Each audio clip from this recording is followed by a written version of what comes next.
கையோடு வந்ததோ கண்கள் ரெண்டுமே கச்சேரி பண்ணுதோ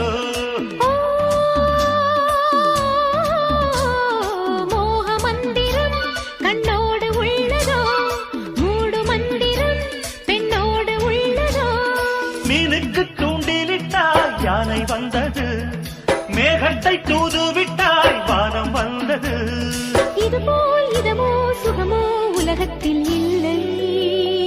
இவளின் குணமோ மனமோ மலருக்குள் இல்லை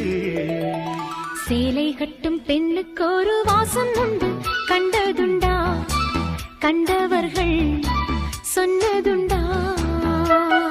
சேலை கட்டும் பெண்ணுக்கு ஒரு வாசம் உண்டு கண்டு கொண்டேன் கண்களுக்குள் பள்ளி கொண்டேன்